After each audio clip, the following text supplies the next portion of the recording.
ರೇಣುಕಾಸ್ವಾಮಿ ಹತ್ಯೆ ಪ್ರಕರಣಕ್ಕೆ ಸಂಬಂಧಪಟ್ಟ ಹಾಗೆ ಆರೋಪಿ ಸ್ಥಾನಗಳಲ್ಲಿ ಇರುವವರ ವಿಚಾರಣೆ ತೀವ್ರಗೊಂಡಿದೆ. ನಟ ದರ್ಶನ್, ಪವಿತ್ರ ಗೌಡ ಸೇರಿದಂತೆ ಎಲ್ಲ ಆರೋಪಿಗಳನ್ನ ತೀವ್ರ ವಿಚಾರಣೆಗೆ ಒಳಪಡಿಸುವಂತಹ ಕೆಲಸವನ್ನ ಮಾಡಿದ್ದಾರೆ ಪೊಲೀಸರು. ಕೇವಲ ಒಂದು ಮೆಸೇಜ್ ಕಳುಹಿಸಿದ್ದಕ್ಕೆ ಕೊಂದೇ ಬಿಟ್ಟಿದ್ದು ಸರಿನಾ? ಬೇರೆ ಯಾವುದೇ ರೀತಿಯಾದಂತಹ ಕ್ರಮಗಳಿರಲಿಲ್ವಾ? ಕಾನೂನಾತ್ಮಕ ರೀತಿಯಲ್ಲಿ ಇದನ್ನ ಬಗೆಹರಿಸಿಕೊಳ್ಳಬಹುದಾಗಿತ್ತಲ್ಲ.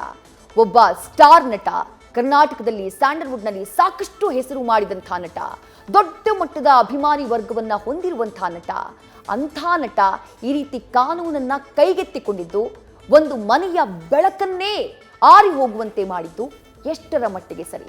ಈ ವಿಚಾರಕ್ಕೆ ಸಂಬಂಧಪಟ್ಟ ಹಾಗೆ ನೀವು ಕೂಡ ಕರೆಯನ್ನ ಮಾಡಿ. ನಮ್ಮ ವಾಹಿನಿಯ ನಂಬರ್ ಮುಂದ್ಗಡೆ ವಿಡಿಯೋದಲ್ಲಿ ಮುಂದಿನ ಹಂತದಲ್ಲಿ ಡಿಸ್ಪ್ಲೇ ಆಗುತ್ತೆ. ನಿಮ್ಮ ಅಭಿಪ್ರಾಯವನ್ನ ತಿಳಿಸಿ. ಈಗ ಮುಂದಿನ ಸುದ್ದಿಯತ್ತ ಗಮನವನ್ನ ಹರಿಸ್ತಾ ಹೋಗೋಣ. ನಟ ದರ್ಶನ್ ರಕ್ಷಣೆಗೆ ನಿಂತ ಪ್ರಭಾವಿ ರಾಜಕಾರಣಿಗಳು. ದರ್ಶನ್ ಆಪ್ತ ವಲಯದಿಂದ ಸಿಎಂ ಸಿದ್ದರಾಮಯ್ಯ ಅವರಿಗೆ ಒತ್ತಡವನ್ನ ಹೇರಲಾಗ್ತಾ ಇದೆ ಅನ್ನುವಂತ ಮಾಹಿತಿ ಲಭ್ಯವಾಗ್ತಾ ಇದೆ. ಸಿಎಂ ಸಿದ್ದು ಮೇಲೆ ಕೆಲ ಸಚಿವರು ಹಾಗೆ ಶಾಸಕರೇ ಒತ್ತಡವನ್ನ ಹೇರ್ತಿದ್ದಾರಂತೆ. ಆದ್ರೆ ಆಪ್ತರ ಒತ್ತಡಕ್ಕೆ ಸಿಎಂ ಸಿದ್ದರಾಮಯ್ಯ ಕ್ಯಾರೆ ಅಂತಿಲ್ಲ. ನಿಮ್ ಕೆಲಸ ನೀವು ನೋಡ್ಕೊಳ್ಳಿ ಅಂತ ಕಿವಿ ಮಾತು ಹೇಳಿದ್ದಾರೆ ಅನ್ನುವ ಮಾಹಿತಿ ಲಭ್ಯವಾಗ್ತಾ ಇದೆ.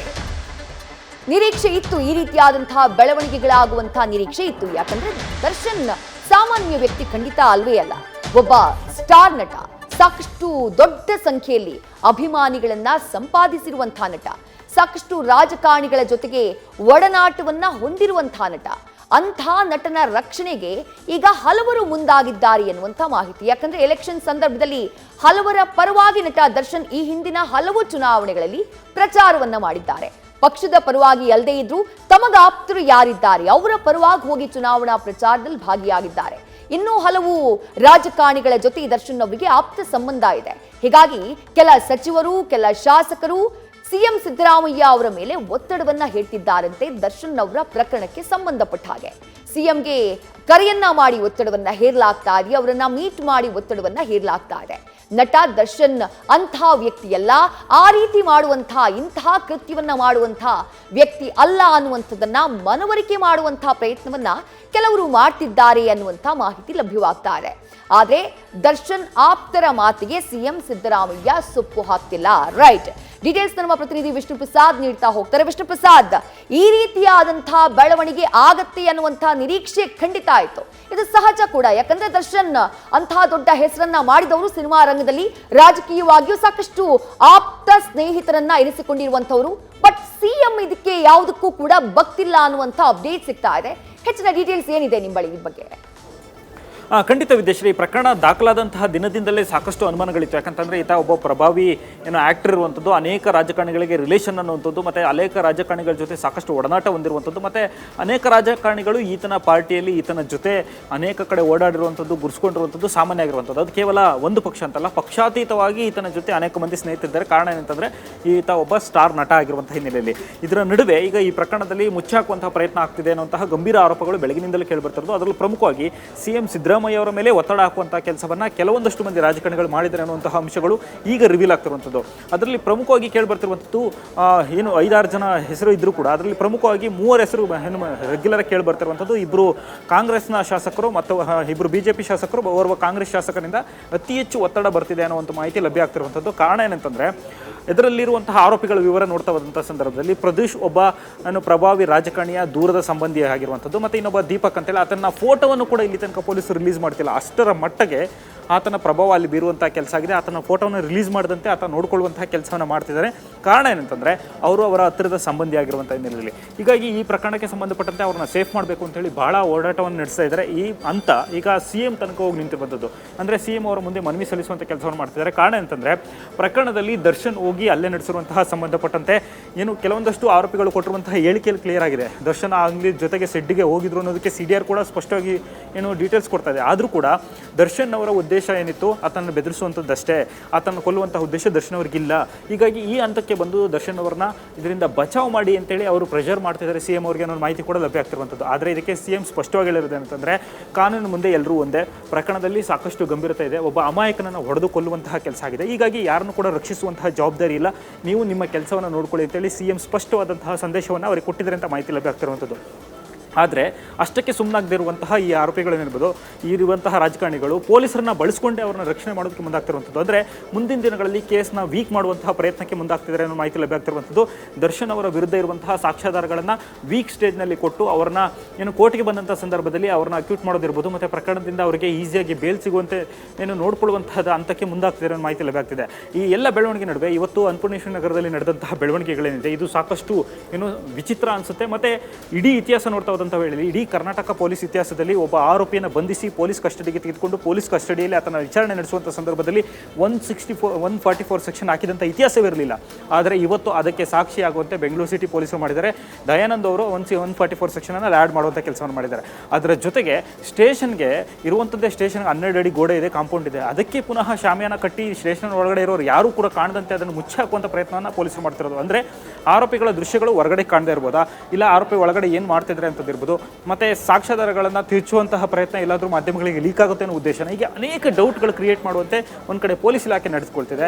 ಅದರ ಜೊತೆಗೆ ಈ ರೀತಿ ಪ್ರಭಾವಿ ರಾಜಕಾರಣಿಗಳ ಒತ್ತಡಗಳು ಕೇಳಿಬರ್ತಿರುವಂಥದ್ದು, ಪ್ರಭಾವಿ ರಾಜಕಾರಣಿಗಳ ಸಂಬಂಧಿಗಳೇ ಆರೋಪಿಗಳಾಗಿರುವಂಥದ್ದು, ಮತ್ತು ಈಗಿರುವಂಥ ಅರೆಸ್ಟ್ ಆಗಿರುವಂಥ ವ್ಯಕ್ತಿಗಳು ಯಾರು ಸಾಮಾನ್ಯರಲ್ಲ, ಒಬ್ಬರಿಗಿಂತ ಒಬ್ಬರು ಶ್ರೀಮಂತರಿರುವಂಥದ್ದು, ಎಲ್ಲರೂ ಕೂಡ ರಾಜಕಾರಣಿಗಳ ಕುಟುಂಬಕ್ಕೆ ರಿಲೇಟೆಡ್ ಇರುವಂಥದ್ದು, ಪ್ರಭಾವಿ ಉದ್ಯಮಿಗಳಿಗೆ ರಿಲೇಟೆಡ್ ಇರುವಂಥದ್ದು. ಹೀಗಾಗಿ ಎಲ್ಲ ಒಂದು ಕಡೆ ಪ್ರಕರಣದಲ್ಲಿ ಒಂದು ಕಡೆ ದರ್ಶನ್ ಸೇಫ್ ಮಾಡ್ತಾರೆ ಅನ್ನೋದು ಒಂದು ಕಡೆ ಆದರೆ ಅದರ ಜೊತೆಗೆ ಅದರಲ್ಲಿರುವಂತಹ ಅವರ ರಿಲೇಷನ್ ಆರೋಪಿಗಳೇನಿದ್ದಾರೆ ಅವರನ್ನು ಬಚಾವ್ ಮಾಡೋದಕ್ಕೆ ಈ ರಾಜಕಾರಣಿಗಳು ಈ ರೀತಿ ಒತ್ತಡ ತರುವಂತಹ ಪ್ರಸಂಗ ನಿರ್ಮಾಣ ಮಾಡ್ತಿದ್ದಾರಾ ಅನ್ನುವಂಥದ್ದು ಕೂಡ ಅನುಮಾನ ಮೂಡಿಸುತ್ತೆ. ವಿದಿಶ್ರೀ, ಥ್ಯಾಂಕ್ ಯು ವಿಷ್ಣು ಪ್ರಸಾದ್ ತಮ್ಮೆಲ್ಲ ಡೀಟೇಲ್ಸ್ಗೆ. ಒಟ್ಟಿನಲ್ಲಿ ಪ್ರಕರಣಕ್ಕೆ ಸಂಬಂಧಪಟ್ಟ ಹಾಗೆ ನಟ ದರ್ಶನ್ ಅವರನ್ನ ಬಚಾವ್ ಮಾಡೋಕೆ ಕೆಲವೊಂದಿಷ್ಟು ರಾಜಕಾರಣಿಗಳು ಟೊಂಕ ಕಟ್ಟಿ ನಿಂತ ಕಾಣಿಸ್ತಾ ಇದೆ.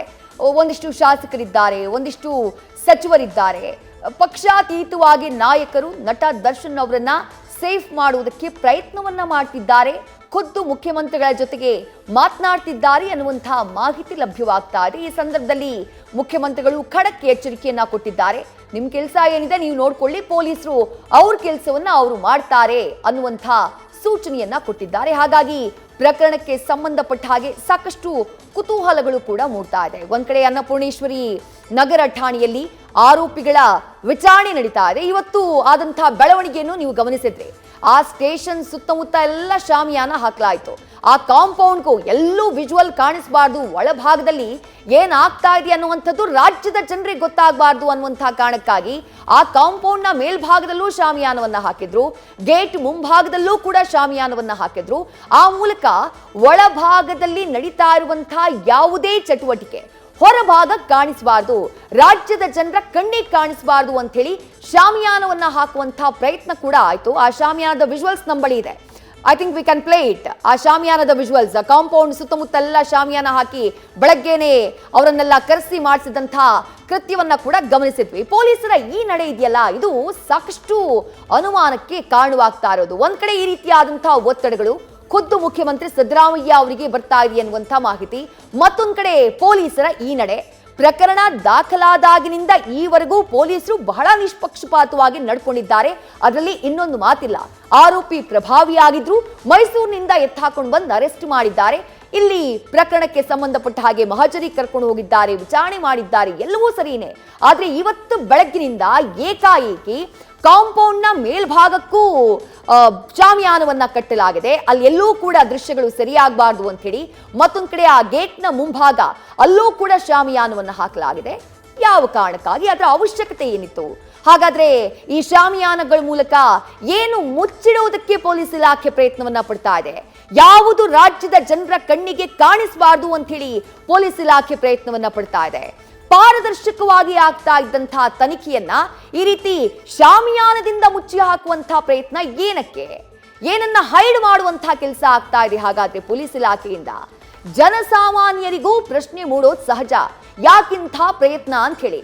ಈಗ ಆಗ್ತಾ ಇರುವಂತಹ ಪ್ರಕ್ರಿಯೆಯ ದೃಶ್ಯಗಳನ್ನ ತೋರಿಸಿದ್ರೆ ಅದಕ್ಕೆ ತನಿಖೆಗೆ ಅಡ್ಡಿಯಾಗತ್ತೆ ಅಂದ್ರೆ ಅದು ಬೇರೆ ಪ್ರಶ್ನೆ. ಬಟ್ ಇಲ್ಲಿ ತನಿಖೆಗೆ ಅಡ್ಡಿಯಾಗುವಂತಹ ಯಾವುದೇ ಚಾನ್ಸಸ್ ಇಲ್ಲ. ಯಾಕಂದ್ರೆ ಇರಬೇಕಾದಂತಹ ಆರೋಪಿಗಳೆಲ್ಲರೂ ಕೂಡ ಒಳಗಡೆನೆ ಇದ್ದಾರೆ. ಯಾರು ಪ್ರಮುಖ ಆರೋಪಿ ಇದ್ದಾರೋ, ಯಾರ್ಯಾರು ಯಾವ ವಿಚಾರದಲ್ಲಿ ಈ ಕೇಸ್ನಲ್ಲಿ ಪಾತ್ರಧಾರಿಗಳಾಗಿದ್ದಾರೋ ಅವರೆಲ್ಲ ಠಾಣೆ ಒಳಗಡೆನೆ ಇದ್ದಾರೆ.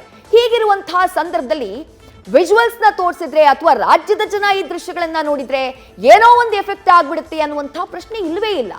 ಹೀಗಿದ್ದಾಗ ಆ ಶಾಮಿಯಾನವನ್ನ ಹಾಕಿ ಕವರ್ ಮಾಡುವಂತಹ ಕೆಲಸವನ್ನ ಪೊಲೀಸ್ ಇಲಾಖೆ ಮಾಡಿದ್ದೇಕೆ? ನೋಡ್ತಾ ಇದ್ದೀರಿ ದೃಶ್ಯಗಳಲ್ಲಿ ಆ ಗೇಟ್ನ ಮೇಲ್ಭಾಗದಿಂದ ಕೆಳಭಾಗ ತನಕ ಅದಕ್ಕೂ ಮೇಲೆ ಕಂಬವನ್ನ ಕಟ್ಟಿ ಅಡ್ಡಲಾಗಿ ಶಾಮಿಯಾನವನ್ನ ಹಾಕಿದ್ದಾರೆ. ಆ ಕಾಂಪೌಂಡ್ಗೂ ಶಾಮಿಯಾನವನ್ನ ಹಾಕಲಾಗಿದೆ. ಆ ಸ್ಟೇಷನ್ ಒಳಭಾಗದಲ್ಲಿ 13 ಜನ ರೇಣುಕಾಸ್ವಾಮಿ ಕೊಲೆ ಕೇಸ್ನ ಆರೋಪಿಗಳಿದ್ದಾರೆ. A1, A2 ಸೇರಿದಂತೆ ಪ್ರಮುಖ ಆರೋಪಿಗಳಿದ್ದಾರೆ. ನ್ಯೂಸ್ ಫಸ್ಟ್ ನಿರ್ಭೀತಿಯಿಂದ ನಿಮ್ಮ ಪರವಾಗಿ.